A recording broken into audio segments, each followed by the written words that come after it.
Hey friends, welcome back to Blockchainify. In this video, I'll have a look at MTV, also known as MultiVAC or MultiVAC, whichever you prefer. Thank you for liking, commenting and subscribing. And now let's dive in. I'm on the monthly chart here and I highlighted these dumps after the initial crash. This one right here was pretty brutal, a very crazy spike to be honest. Leaving that out of the way, I measured right here the corrections MTV had so far since its listing on KuCoin. And we can see the first one was 81.8%. The next one 89%, so close to 90%. And here, right now, the current correction we are finding ourselves in 80%. So I'm not saying this is the end, this is the bottom of this bearish trend, but this could check the mark for a pretty significant correction. And it would go in the same category with the other two. So as a rule of thumb, the next time when MTV will have a push upwards and then I will see a correction, if I would like to buy more MTV, I would most probably try to snag some close to 80%. But the higher we go, the market cap becomes larger and usually this percentages decreases a bit. But if I'm a huge fan of MTV, I would definitely try to put some limit orders just blindly. I will just measure using this tool right here. Let's say this is the place and I will measure and I will start buying, let's say from 65, 70 and 75 and 80, something like that. I will put some limit orders between this space because most definitely it will correct at least 65%, most probably 70, right? So here, but I would just put a smaller order, maybe between 60 and 70, just in case for a shorter pullback. And I will have a heavier order between 70% discount and 80%. Cool. Now let's dig in further. Here, important support, important resistance above, this one as well. If this move will prove to be a fake move and if MTV will retrace back. Weekly, we can see the same line right here. Now we have this one right here and this one above. They are very close, 0010, 0011. Yeah, let me leave just that one. And this right here could also be some resistance. This is a case where you can see very clearly the Elliott waves. This week right here, it's an anomaly, to be honest. I don't think this is something that I should take it into account. So I would just use this one from here, but it's the same. It doesn't change anything in this case. 3 and the 5th wave right here. So very clean 1 to 5 Elliott wave. And you can see if I put this here, it's even clearer, but it's the same. Like I said, there's no point.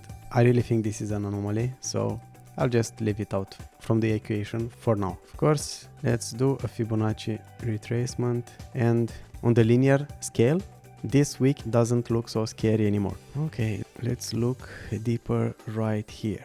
This looks like an ABC corrective wave and this could be the end of it, or if this is just a fake out, the end of it could come close to the next important support line. Now we can see just got rejected from this line, and this line right here, I know I made it for this level right here for these candles, but look here, matches perfectly this area right here, these two candles and many wicks right here. So it's a significant resistance level from before, and we can see that it tried twice to break it and did not manage, and twice only here these weeks. We can see here again and here again.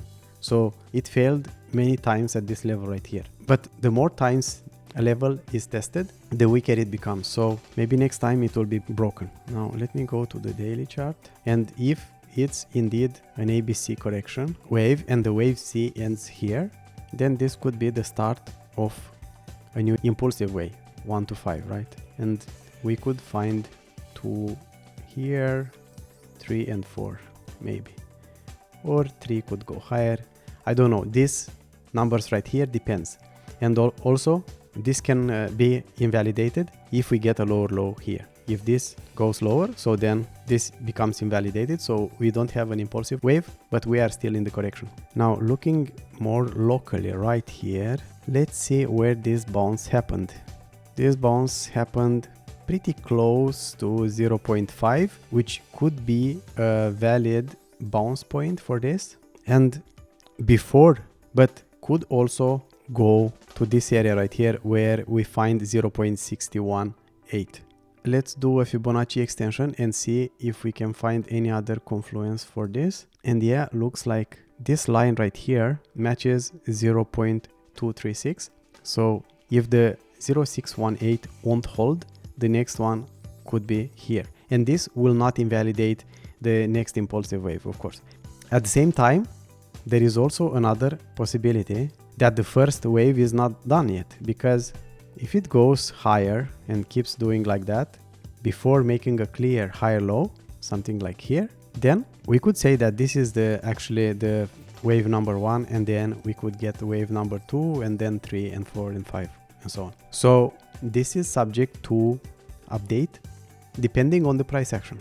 So as support, these levels right here are quite important, and we can see if these levels right here will fail on a shorter time frame, then we could head for this lower level right here that could provide enough support and an end for the C wave right here. So this would be some important support levels to have in mind for MTV. Now let's look above and see what could we face upwards. Let's assume that this is actually the end of the wave 2, and then we will get some targets above. Let me match this by Fibonacci retracement and see what confluences can we find. This level right here, 0.618, although matches pretty nicely this resistance right here, and then we can see a more important one would be here at 1.618, which matches perfectly the 0.618 level. For this theory to change, I need more price action, and according to what is happening, this can be updated. But these important support and resistance levels will be here nonetheless. So this is what you should have in mind. So this is what you should have in mind if you are watching closely MTV. You can see here on the right hand side all these prices. I hope this was helpful, and I'll catch you on the next one.